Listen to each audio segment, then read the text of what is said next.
Hello, hello, and welcome to Cryptic Corner, where we explore the unexplained, the supernatural, paranormal, and hidden, the mysterious, the alien, the accursed, and the forbidden. Hello, hello, my beauties and bees. Buzz, buzz, buzz. It is I, your Bumblebee, with you tonight as we dive into a very special episode of Cryptic Corner. With me, as always, is my fantastic live from the Hive audience. Today we have, it's always funny because I do the intro of the show, it just switches over, so it's blank when I say that. I'm like, look at all these people here, and it's completely blank. It takes a minute for it to catch up when I switch screens, so it's kind of funny. Anyway, thank you for joining us tonight in Cryptic Corner. We have a seasonal episode today, because, not today, but earlier this week on the 7th, it was a national holiday in the U.S. And if you're not aware of it, let me show you guys. Where'd it go? There it is. Where are you? There we go. It was National Sea Serpent Day in the U.S. But it's not actually a celebration of a U.S. sea serpent, ironically enough. It is actually in regards to a sighting that we're going to go into more details on in just a minute. We actually got a video we're going to watch on it. But I'm going to read this quick little announcement about it. National Sea Serpent Day. Have you ever looked out over the water and thought you saw a fantastic creature break the surface? Well, in August 1848, several men aboard the HMS Daedalus couldn't believe their eyes when they looked out upon the South Atlantic. Several passengers and officers on the voyage to St. Helena spied a 60-foot-long creature bearing a peculiar mane head above the ocean's water. National Sea Serpent Day commemorates this sighting and many other stories that continue to be told. So, sea serpent sightings are something of myth and legend. We may call them sirens of the sea. Greek mythology named its sea creature Cetus, which is where we get the name for whales, by the way. Cetus contains both baleen and toothed whales and dolphins, porpoises. The Vikings spoke of the Kraken. Even we landlocked creatures in the New World have names for the serpents that lived in the watery depths of the Great Lakes and waterways. One sea serpent was adopted by the U.S. Fish and Wildlife Service for a time. The resident of the Chesapeake Bay, the horse-like sea creature named Chessie, reminds us of another legendary serpent nicknamed Nessie, the Loch Ness in Scotland. Chessie isn't the only monster to remind us of the Loch Ness. Two Great Lake monsters take on their names, Pressy and Bessie. It's Essie all over the place, guys. Many sightings are attributed to large water creatures such as whales, sharks, and sea lions. However, cryptozoologists suggest the sea serpents are relict plesiosaurs, mosasaurs, or other Mesozoic marine reptiles. Even if it was a living living fossil of a creature, it's more likely to be like an ancient whale descendant than a plesiosaur, mosasaur, or any of these reptilian monstrosities, because giant reptiles would require certain environmental factors. They would hug the equator like they do now. The extant reptiles hug the equator, right? Like if you look at where we find giant snakes, it's the southern tip of India and Southeast Asia, sub-Saharan Africa, and the Amazon. Same thing with giant crocodiles, all hugging the equator. The bigger they are, the closer to the equator they are. It's just a rule for reptiles because they are cold-blooded, so they're ectothermic, and they need to be able to absorb heat from their surroundings. And they can get huge. And there was a time period right after the dinosaurs were wiped out where they did, like it was so hot all across the globe that they did kind of rule these wider niches, but it narrowed it down as it got cooler. And then we're still in an interglacial period of an ice age. So yeah. Anyway, back to the serpents. Many sightings are attributed to large water. Okay, we already read that. How to observe National Sea Serpent Day. I don't know if you all did any of this, but this is how I'm observing it doing this show. So share your personal sea serpent sightings. If you have personal sea serpent sightings, share them in the live chat, or you could share them in the comment section down below. Definitely. So if you're watching this live from the Hive this morning, go ahead and drop it into the live chat. If you are watching this on Friday night with us on CrypticCorner, put it in the comments. We want to know. You could look for sea serpents while sailing the ocean or a large body of water. I know we have at least one sailor. We have at least one sailor out here, Stephanie. So I want to know: did you scan the surf for serpents when you were out sailing this week? In observance of National Sea Serpent Day. I think we should call it National Sea Serpent Week and just make it the second week of August or something. Yeah, the second week of August. Yeah, it's not marked on calendars though. Anyway, let's have some fun though. Let me switch over to this. Doopy-doo. Yeah, we're going to be watching a video about the Daedalus sighting. All right. So, check this out. This video is going to kind of give us a history and everything. So, here we go.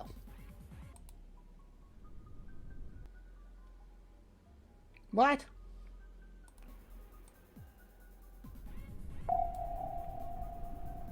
One of my favorite topics is legends of creatures that might lurk down the depths of the ocean.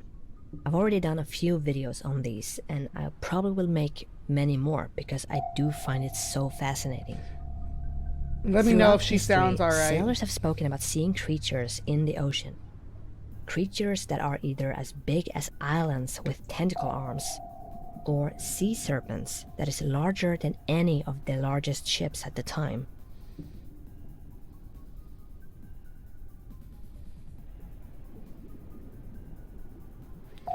Sea serpents.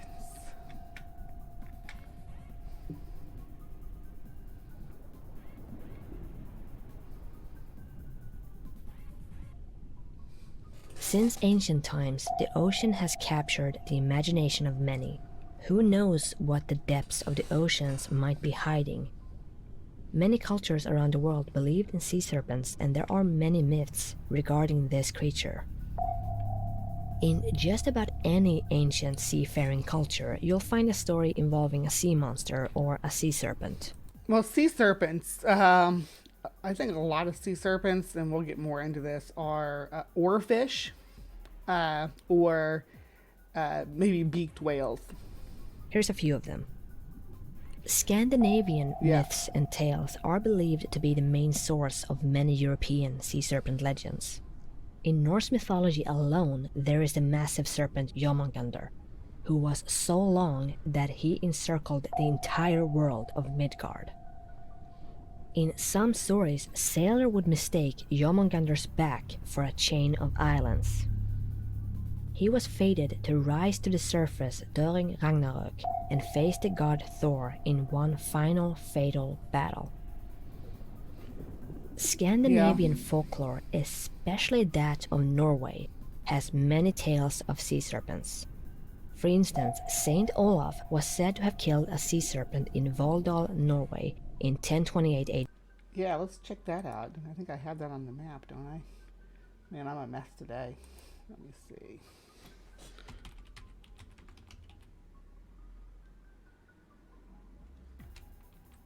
I think it's saved on my favorites here. Let's see. Do do do do do do do do do. There we go. Yep, it's saved. So we're gonna zoom in. It's way on up in this fjord.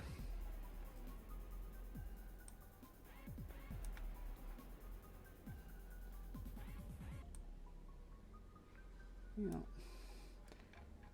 we can't actually get down in there though, I don't think. Well, maybe we could. We could go drop right down. You guys ready? Woo! All right. So he killed the serpent and threw it up on top of the, I don't know which one of these mountains. Giant serpent would look cool on any of these mountains though, in my opinion. Yeah, decorate a serpent up here. You could put one, wrap it, like have it draped over here. That'd look classy. Or have one just like laying across here a long ways. Just to show off how mighty your king is, or your Saint Olaf. Saint Olaf! Anyway, let's get back to Saint Olaf, as a matter of fact. Let's go. AD. After the serpent was dead, Olaf threw the body onto Syltefjellet. Marks that are seen on the mountain are associated with this legend. One of the earliest maps to at least somewhat accurately depict this scale. So I think she just said it was, so let's see. She just said the name of the mountain. So what mountains do we have here?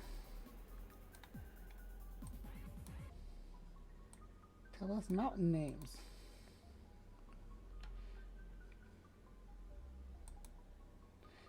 I think it's this one though. This long one. Because it's right above the city. Yeah, anyway, continuing on. Saint Olaf. Scandinavian peninsula is the Carta Marina by Swedish geographer and historian Olaus Magnus. The map depicts many marine beasts, which includes a sea serpent on the coast of Norway. Also, oh, hold on, let's go back real quick. Let's check this map out.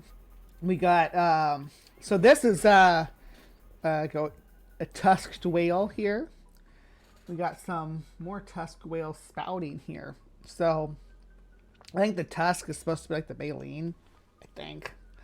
The way it's depicted, because I like always draw the whales with tusk. There's a giant lobster fighting some kind of kaiju fish with a rhinoceros head. That's pretty wicked. There's another one of those, so which makes me think that these are sharks. And the nose is, yeah, I could see that they're supposed to be sharks. Okay. All right, so giant sharks fighting giant lobsters and sea serpents and whales. Here's a flying fish over here, like flapping its wings. Yeah, the oceans were just full of monsters, weren't they? Just loaded up. I mean, the land has got some giant looking, well, considering the size of the people, I mean, is this a giant bird? You know? Are these people going on here? And these, are these wolves and elk? Yeah, these old maps are interesting. Why is there a cow swimming, or a bull swimming in the water here? That's interesting. Yeah, there's a lot of history here, I guess, but just to pinpoint this one aspect of it and say, hey, this is weird, when the whole thing is kind of like, huh, there's obviously some artistic licensing going on here. On the coast of Norway. In his History of the Northern Peoples from 1555, Magnus would write that those who sail up on the coast of Norway to trade or fish all tell of an enormous serpent. Estimated to be about 200 feet long and 20 feet wide, this serpent is said to reside in rifts and caves outside of Bergen. The serpent would leave the caves to eat livestock on summer nights. It's also said that when the serpent attacked, it would lift itself up like a column from the water to attack vessels and swallow people whole. In Sweden, there's also the tale of Storsjöodjuret, which is said to be a sea serpent living in Storsjö. What was that name? Holy moly, I don't think I'd be able to say that. Let's hear that name again. Attack vessels and swallow people whole. In Sweden, there's also the tale of Storsjöodjuret, which is said to be a sea serpent living in Storsjön in Jämtland, which is a province in the middle parts of Sweden. Yeah. Sea serpents also have... Yeah, most of this sounds like squid sightings to me too, Tsunami. Like they're seeing just a tentacle poking up out of the water of a squid on the surface. Probably a dying squid for that matter, because they don't generally come to the surface when they're healthy, because the pressure, or the lack of pressure up here makes them very ill. They're not in a healthy condition in shallow water. Their place in religion, such as the Leviathan, which is a sea monster Leviathan in Jewish mythology. Now, if you look at the account of Leviathan, the spouting and all that, Leviathan seems to me to be almost certainly representative of a whale. So Cetus again, a repeat of Cetus.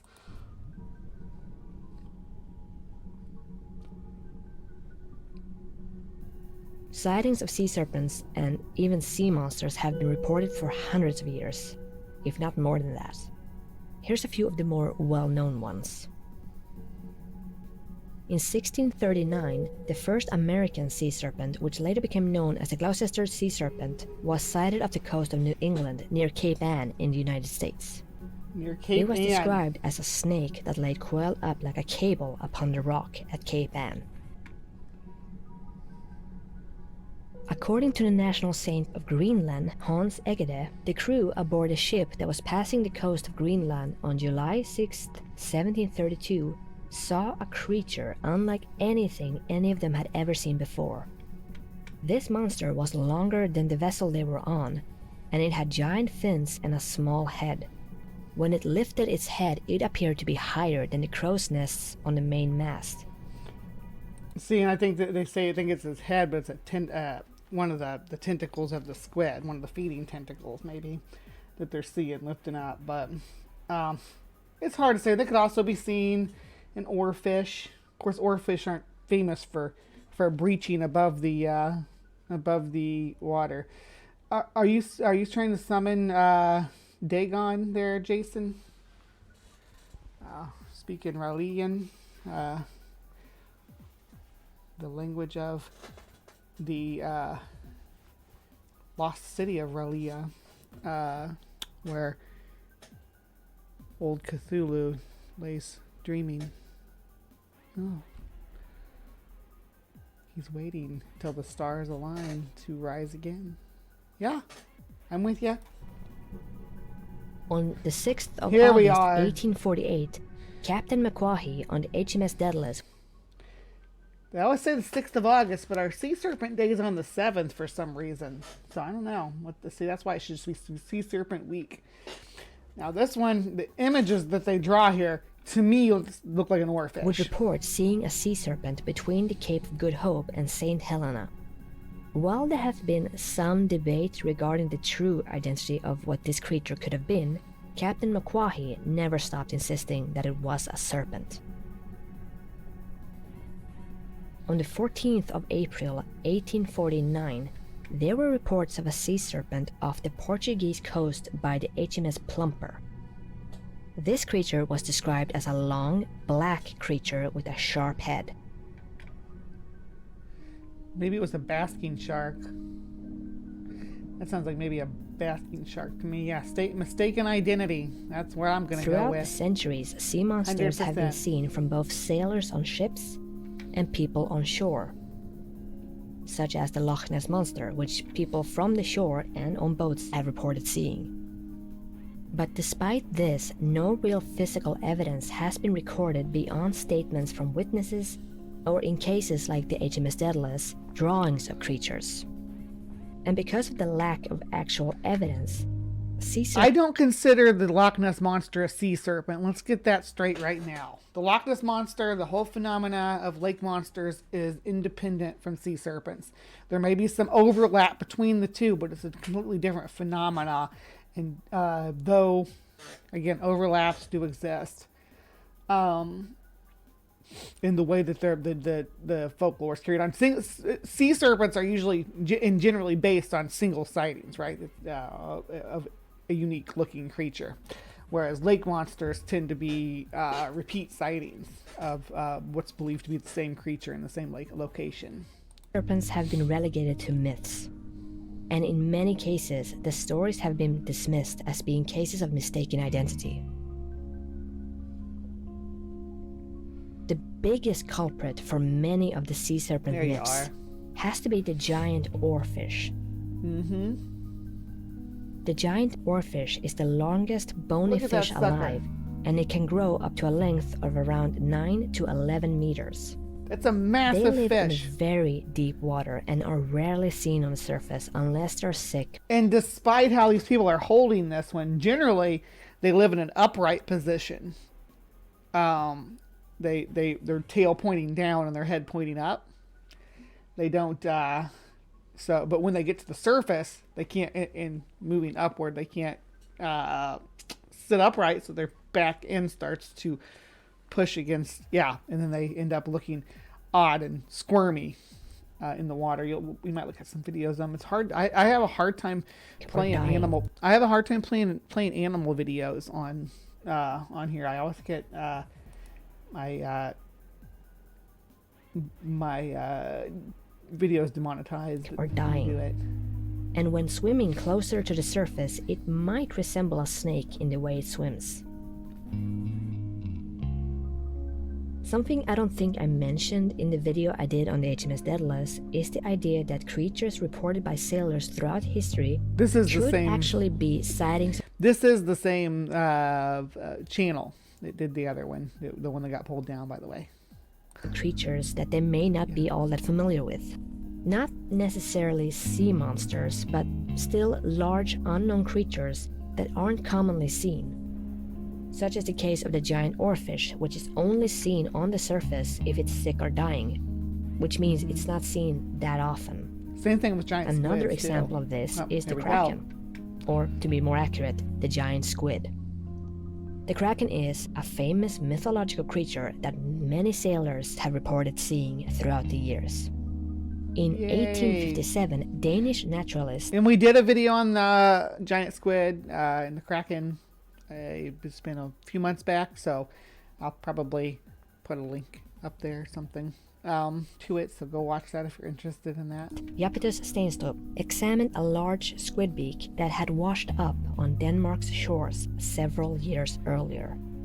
Steenstrup would conclude that this finding was proof that the kraken was a real creature, and it was in fact a species of giant squid.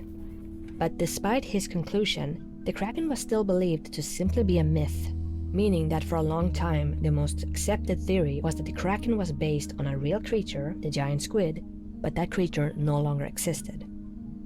That would change in 2004 when researchers in Japan took the first images ever of a live giant squid. That's sort of a weird flex though, because we've had lots of giant squids wash up on shore and be hauled up in nets and pulled out of the bellies of whales. Lots of them before this video came to light, but this is amazing. Let's watch it. Proving that the creature did very much exist, just still. Which also suggests that all of these sailors was reporting something very real, at least when they claimed it was a kraken. For all we know, that giant squid that sailors saw and called the kraken could have been even bigger than the species that have been observed so far by researchers. We do know that giant snakes have existed. The Titanoboa is just one of them. We can't ignore the fact that it is possible that the creatures that have been reported over the centuries might have been creatures that are extinct today. So basically the idea is, sailors, they saw a creature. That creature was very much the way they described it to be. This is a spotted snake eel. This is not a snake, it's an eel, just to be clear. Because I think she's trying to give the impression that it's a snake, but it's an eel. But we have that might be why she took it down, because I took that other video down. I just realized that because I commented she used this same clip. And I said it shows a picture. I commented, I said, you're showing a picture of an eel while talking about snakes. And that might have been why they took it down, so I don't know. no way of proving that, because that creature no longer exists. It existed when they saw it, but it doesn't exist today. Or maybe it does and we just haven't seen it. After all, more than 80% of the ocean is unmapped, unobserved, and unexplored today. The ocean hides many secrets. Not every aquatic animal will wash up on shore after all. So who's to say that a previously unknown creature wouldn't be one of them? It has happened before. The giant squid is just one example of that. Perhaps a gigantic serpent that resides in the unexplored depths of the ocean is another.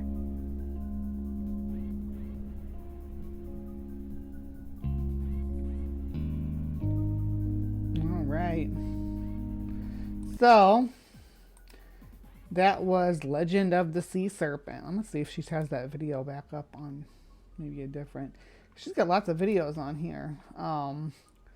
Ramir Island Crocodile Massacre. That's, or was it Ramri? In Australia. Yeah. That was, Searching for Atlantis, Beast of Bray Road. We just did Beast of Bray Road ourselves. Yeah. Over here in the Hive. So, I'm feeling ya. Let me see if I type in serpent.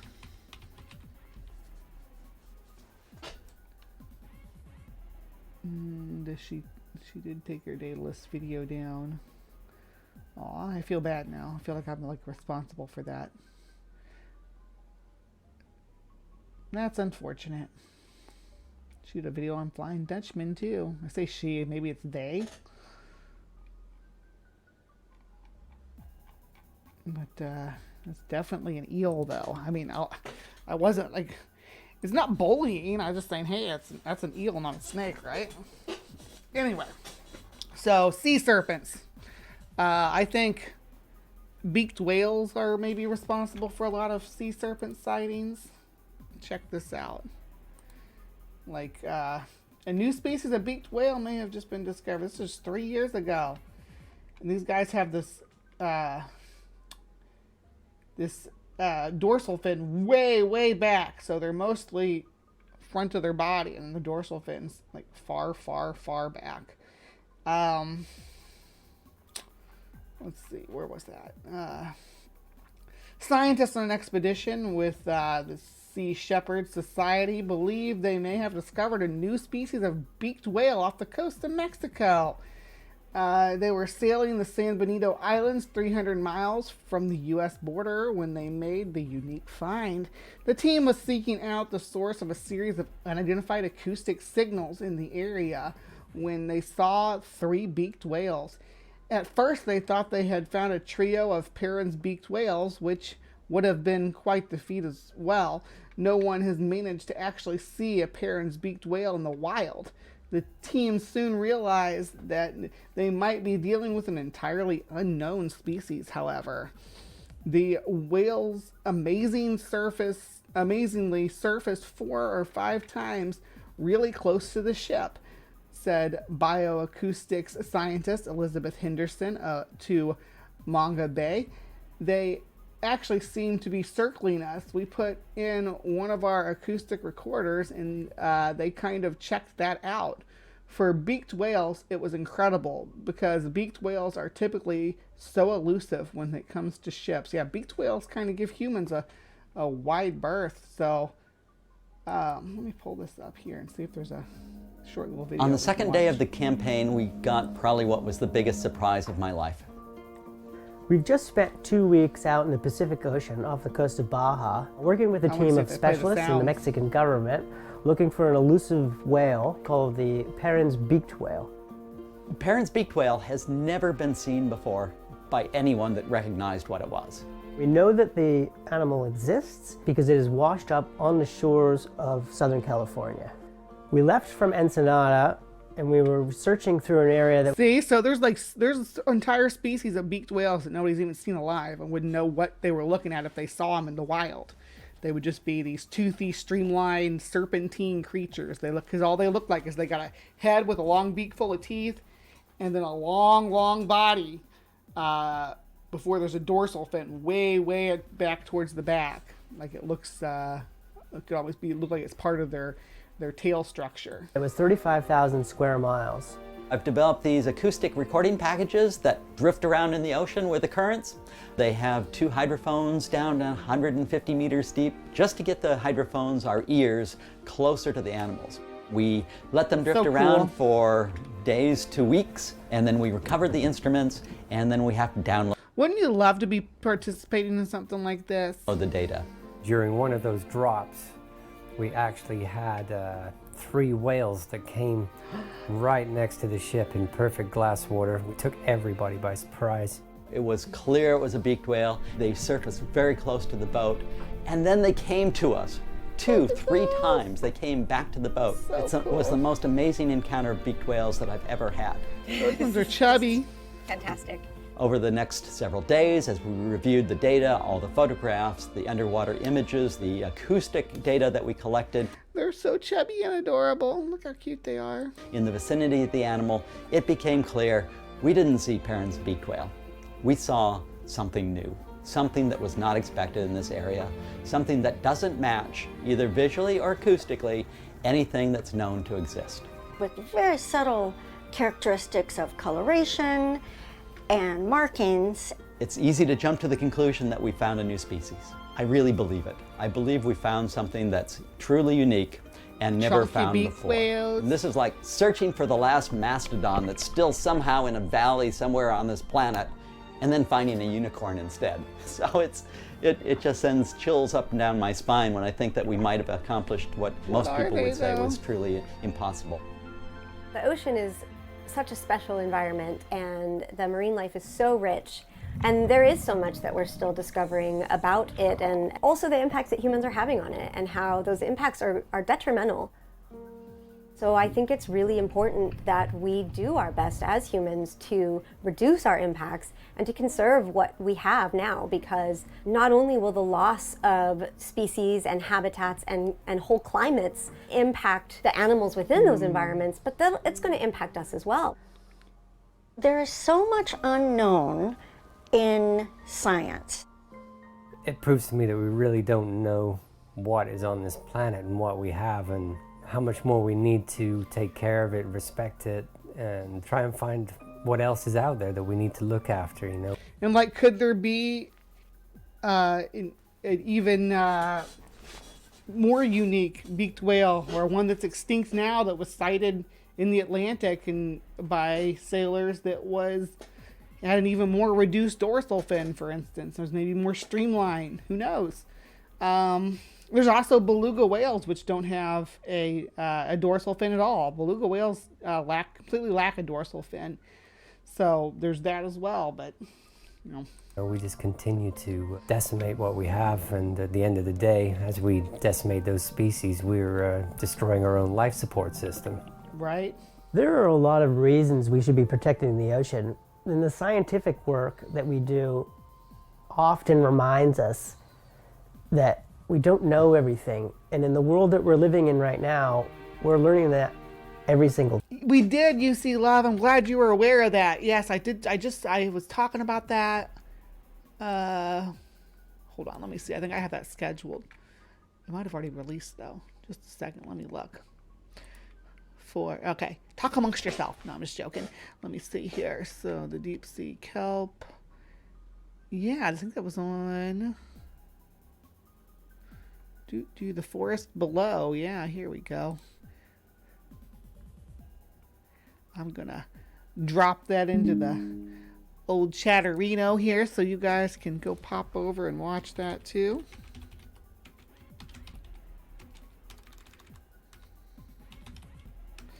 There you go. All right, check that out as well. Day. You find yourself staring into the ocean for hours and hours and hours. You see the garbage that passes through, you see the dolphins that are in it, you see sharks, you see turtles, you see fishing boats, you see islands, you see the sunset. You must respect it. You must respect it the entire time that you're there. It's going to be there when we're gone, and it's here right now with us. And full of trash.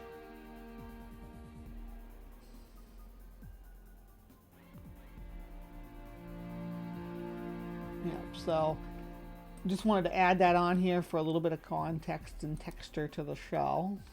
Talking about the discovery of a lost, well, they thought it was the lost species, but it was a completely new discovery. So fun, wild stuff. All right. So that's going to be Cryptic Corner for this evening.